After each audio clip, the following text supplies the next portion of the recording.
Hello, my lovely viewers, and welcome back to America What the Heck. I know it's going to be a weird thing because I'm posting this on a Tuesday instead of a Friday like I usually intend to, but it's been happening weird now times. But I have time now, so yay.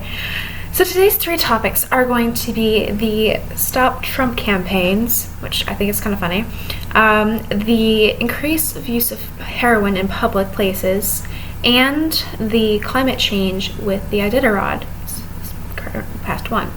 So I'm going to start off with the Stop Trump campaigns. So there are some people out there who have now been trying to fund a campaign to stop Trump from getting to the presidency, which is kind of funny that there are actually people out there who are now funding millions of dollars into this. But I want to start off with my minutes of, yes, I have actually not really focused on the positive parts of Trump's campaign. I have only looked at the negative, and as someone not so politely told me, I appear to only be looking for the bad and never look at the good. So, alright, I will try to look at the good. Let's see. Trump is a businessman, alright, so he does understand how to deal with other countries when they're trying to, pardon my French, but BS us. I was going to say the full one, but so, okay, there's that. And he has gotten his companies out of bankruptcy before. He's had to declare bankruptcy, but yes, he's been able to save them from bankruptcy. And he is a popular celebrity, so people know him, so they'll probably vote for him. Okay. And I suppose his ideas on trying to stop illegal immigration are good, and he did say, amongst his racist slurs against Mexican immigrants, both illegal and legal, that, quote, some, I suppose, are good people, end quote. So at least he acknowledges that there are good people who do come from other countries, especially Mexico, which he kept saying that all of them are rapists and drug lords and alright. Okay. His plan to build a wall is, in theory, I suppose in his head, it makes sense. But if anyone has seen any of the Fast and Furious movies, I don't quite recall which one it was, but in at least one of them, they drove from America to Mexico through an underground tunnel. So there's that thing. Because a wall would stop immigrants from coming over if they simply walked across the border. However, illegal immigrants aren't coming over just walking across the border. They're going underground. So that doesn't quite work. So, I mean, having these giant towers and walls to stop immigrants, theoretically, it would work if we were completely flat and there were no tunnels. If it was just a flat ground, I suppose that would work. So yes, but there are these people who are now funding these campaigns to stop Trump, and I find it actually quite amusing that these places are fun. See, 4 different groups have spent at least $10 million in Florida so far. Okay, to stop him from campaigning, to put up hate ads, I suppose, against him. And this is all from the New York Times article, Trump foes emboldened through gains, though gains are slight. I apologize. So that's actually kind of funny to me that we're spending this much money on these campaigns and things when we are trillions of dollars in debt to China, which I'm trying to remain positive about him because I've been told many times that my beliefs and outspokenness about this will get me in trouble. And I had to answer to a viewer who went on a long rampage about how I was just convinced Trump was bad and that's the only thing that would ever look at it, and blah blah blah. Okay, so I'm trying to be positive that this businessman who wishes to become our president would not destroy the company, that would not destroy the entire United States. Alright, fine. I'm trying to be polite and understanding of this. So, Trump's foes, so to speak, are now, they're insulting him. And this is one of the reasons why I've kind of been deterred from watching the debates lately, because it's honestly not debating anymore. The majority of it is just them throwing insults at each other. And, so to speak, to use the lingua of my peers, burning each other, because, ooh, you need some ice for that burn. And I'm not saying like burn like the hashtag feel the burn from the Bernie campaign. I mean the statement that was before that came out, that, if someone burns you, you've been dissed, so to speak. So I think it's interesting that all these people they're spending thousands and millions of dollars to fund these campaigns, to fund hate ads, I suppose, against Donald Trump. And, oh goodness. Quote, two from the American Future Fund, which has spent $2 million so far in Florida and Illinois, show decorated veterans assailing Mr. Trump as a posture on military matters. Michael Waltz, a retired Special Forces colonel, blisteringly calls Mr. Trump a draft dodger and effectively a coward. Donald Trump hasn't served this country a day in his life, he says. Don't let Donald Trump fool you. And a former prisoner of war in Vietnam, Tom Hanton, bluntly questions Mr. Trump's toughness. Mr. Trump would not have survived the POW experience. He would have been probably the first one to fold, end quote. Ooh, it's kind of scary to say that, he would have folded under this. I'm pretty sure I would have folded under that kind of pressure. I've never been tortured, never want to be tortured, and I salute those men who were tortured and who did survive through POW camps.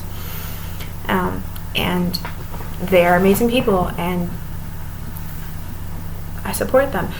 But I'm not really sure if I would support someone who's saying all these assailing things. And there's true, he is very insulting towards people, but yeah. So, yeah, and there's a lot of people who are throwing his insults towards other people back in his face.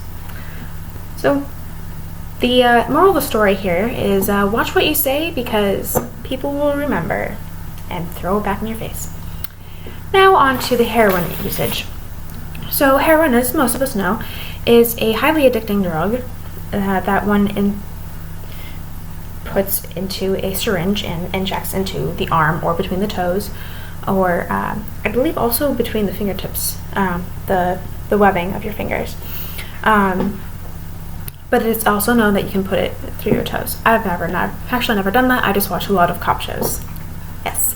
But the issue is that there are these people who are now doing this in public, who are overdosing in public in front of their children. Actually, there are several reports of people doing this in front of their children, or leaving their children to go into a bathroom and doing this.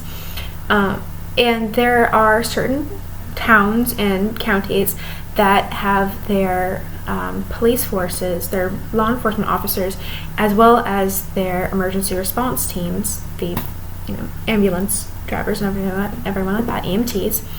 They want them, they have them carrying this drug called Narcan, which actually counteracts the effects of heroin, which would save someone's life theoretically, and has actually saved someone's life. And they're quote, the police in Upper Darby, Pennsylvania, have even posted a video of another man shooting heroin on a public bus and then being revived by Narcan, which reverses the effects of a heroin overdose to demonstrate the drug's effectiveness, end quote. Wonderful. I'm glad that we found something that does this. But the fact remains, there are 125 people who die per day from heroin and painkiller overdose. 125 people a day? Oh, dear glory. And there are some people out there who are pushing for America and for just towns in general to support the supervised injection facilities. And now there are these facilities in Canada and in certain countries in Europe that are rather effective, where they have heroin addicts or just drug addicts in general come in and do their business, inject whatever they want, snort whatever they want, swallow the pills that they want, whatever they're doing, all supervised by medical people who have training in case anything happens, in case they need to save this person. So that's something. But there are a lot of people out there who are very against this because they believe that this will influence the increase of people who are abusing drugs, because they feel like they'll be safe because there's someone who's going to watch after them and they don't feel the responsibility. And it's scary that there's all these people, and I will quote certain things from them. Let's see. Let's start off with Cincinnati. Quote, in Cincinnati in 2014, an Indiana couple overdosed on heroin at a McDonald's, collapsing in front of their children in the restaurant's play area. In Niagara Falls, New York, a man was accused in October of leaving a 5-year-old boy unattended in a Dairy Queen while he went to the bathroom. He was later found on the floor with a syringe in his arm. In Johnston, Pennsylvania, a man overdosed on heroin on February 19th in a bathroom at the Cambria County Library. End quote. So there's a lot of these people who are out there who are just going and injecting themselves with these things in public places, whereas these people out there who are so much against us having supervised injection facilities, which when I first heard it on NPR, I was a little worried. They actually put heroin into them? No, they don't. They just make sure that they're okay, that they're not overdosing. If they are overdosing, they will administer Narcan. But I personally would believe that it might be a better idea to try to fund more rehab facilities. Hopefully people would, not be spreading all over the country, going to the towns and places where Narcan is carried by police officers, by emergency response the teams and everyone, that they're not swarming to these places and dying a lot in these places, instead bringing them and trying to get them off of this drug. But at the moment, I believe it would be a good idea to try to, bring money to fund these programs, to fund the supervised injection facilities, because it has worked for some in Canada and in European countries. And again, I know we are trillions of dollars in debt to China, and that's kind of scary. I don't speak Chinese. It'd be fascinating to be able to speak Chinese, but if China so decided to, they could essentially take over America. They could. They own us. We are not America. We are owned by China. So, but for right now, trying to help our people instead of funding ridiculous projects that don't really help America. There are actually jobs out there where it's not applicable to the rest of the country. It doesn't make any sense. Essentially, the workers at these certain places are sitting on their butts, not doing anything, because the government doesn't always look at everything that they send money to. They just sometimes just send money to those things. So instead of just spending money frivolously on projects that are not helping the communities of America, maybe we should focus on trying to help heroin addicts become more helpful to society in general. And I mean, I know we had the whole war on drugs thing, but we should help those who have already been affected. And it's sad to say that there are actually churches out there who used to keep their doors open, their bathrooms open for the homeless people, so that they could come in and use a nice facility as the restroom and have a little time inside and stay inside and be warm and safe. But they've had to close their doors because of people coming in and overdosing in their bathrooms. So it's sad that churches who they used to keep their doors open, they used to, welcome to the church. Now they have to close the doors to keep people out. So, actually, I'm going to end this little segment right here with a quote from Captain Timothy Crowley of the Lowell Police Department. Quote, Until we get a handle on the drug problem, I think this is an issue we'll be dealing with for a long time, end quote. America, what the heck? Why aren't we funding this? Going on to Alaska now. Alright, Alaska. If any of you are like me out there, I mean, I love huskies. I absolutely love them. They're adorable, and my uncle has one. His name is Loki, and he's just this adorable little love. But huskies and certain other kinds of dogs sled dogs were bred to run in Iditarods and bred to help people in colder countries or colder regions. And for instance, one, the Iditarod. The Iditarod actually originally and still is celebrated as a remembrance of a sled team that was able to bring a vaccination across Alaska. So, yay! Man, I love huskies. But the issue right now is that Alaska is warming up. And the article itself is called, quote, "As Alaska warms, Iditarod mushers and teams adapt." Which, it's not adapt, they climatize, but I'll let them go for that. They're not biologists. So, for this Iditarod, they actually had to have snow delivered to Alaska. They had to have snow delivered to Alaska during winter. That's a scary thought, that Alaska wasn't producing enough snow to have this Iditarod. And they actually have a picture of this train bringing all the snow, and it still wasn't enough snow to carpet the ground. It had like 3 or 4 inches of snow, and that was it. And now the parade, to commemorate the famous sled race, is now changed from the original 11 miles to just 3 because there was so little snow. Oh, goodness. And there's some people out there they were really excited and everything like that, but the fact remains that there are so many people out there who are becoming even more and more worried and realizing climate change is a thing. Global warming is a thing.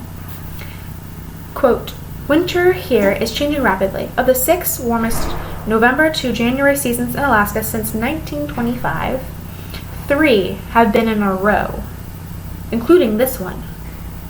And Anchorage this year had its 4th warmest February on record. At 29.9 degrees, almost 10 degrees above average, with little snow for weeks," end quote. Oh dear Lord. So for that congressman who came into that meeting about the fact that global warming is a thing with a snowball in his hand saying, if global warming is a thing, then why is there snow? And why do I have a snowball? Because it's a slow process. We have helped speed it up through the greenhouse effect, unfortunately. But it's still a thing. The ice caps are melting. Sea levels are rising. And thankfully, there are some good things that have occurred. For instance, because of the ice caps melting, we have now found some miraculous historical finds within the glaciers, which are also melting. But we shouldn't have found these so soon because we're causing these ice caps, these glaciers, to melt for the sea levels to increase. And it's terrifying to me. It's also a little worrying to me because I don't know how the salinity levels of the oceans are going to be affected because of the ice caps and the glaciers melting. I don't know. I was once told in one of my science classes that the majority of drinkable water, non-salty water for the layman, is in the ice caps. So if the ice caps are melting, all of that very low salinity water is coming into the ocean. How is that going to affect the salinity of the entire ocean? That's a scary thing to me.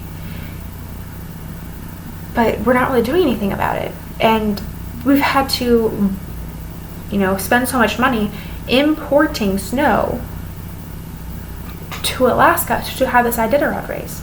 And that's just not the only issue of just the fact that they've had, snow and it's, oh no, everything's melting. No, there's also the fact that the dogs are being affected.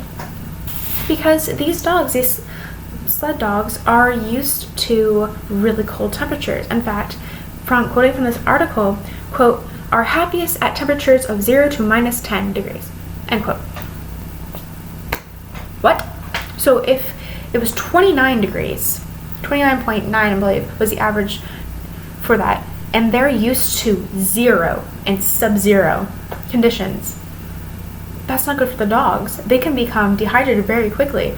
They actually, in the article, they were talking about how to see if a dog is dehydrated or not, which, thank you, now I know how to check if any of the dogs I'm around are dehydrated.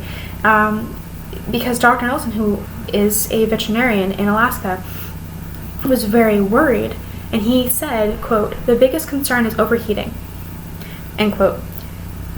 Quote again,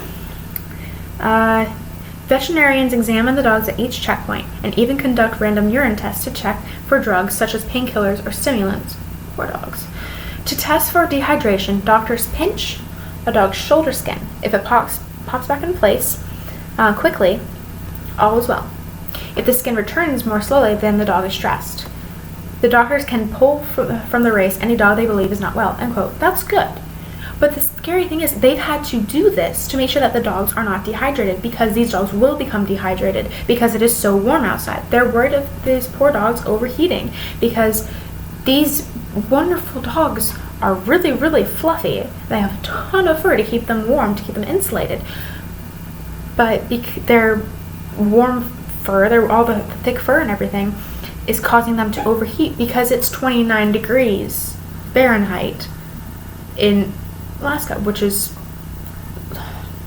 it's terrifying that these poor dogs are trying to get through this, that this global warming is a huge thing that's coming up, and there isn't that much talk about it. In fact, here is the New York Times. See this?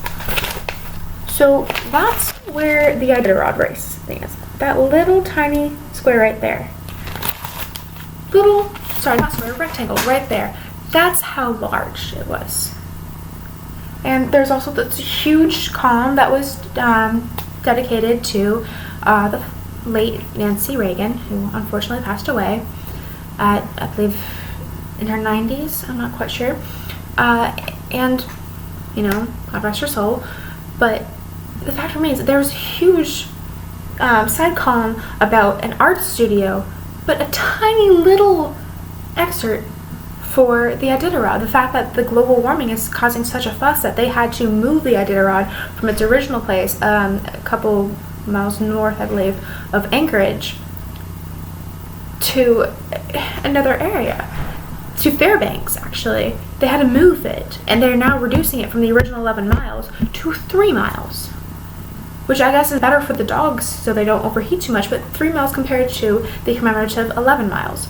So America, what the heck? Why aren't we causing such a huge fuss about this? Why are we so focused on the political debates and spending thousands, pounds, millions of dollars on the political debates and for campaigning and everything like that, but not talking about the global warming issues? And yes, America as a country over the years has become a little bit more green. And as my grandmother says, I was before my time, and recycling is now very in, and which is wonderful. Composting and recycling, that is wonderful that we're actually starting to do this, because before we just threw everything away. But it's still not enough. I mean, I know I drive a car when I'm home. I'm contributing to the issues. I'm producing more CO2 and, all the smoke and smog in the air. Yes, I'm contributing to this. And I wish I didn't have to. I wish that my town was a little bit smaller so I could get around places by my bike or by walking, but I can't. But we can all do a little bit of our part to these things. So I see people out there who are just throwing stuff away, who are, instead of recycling this scrap of paper, they're just throwing it in the trash, just going right there, instead of putting it into the recycling pile. I can't believe I made that. It's a scary thing that no one's really talking about this. So I'd like to leave this off. Sorry this went so long, but with hoping that you got a little things to think about, got some more things to hash over in your mind, and I hope you all have a wonderful day. So thank you for watching America What the Heck.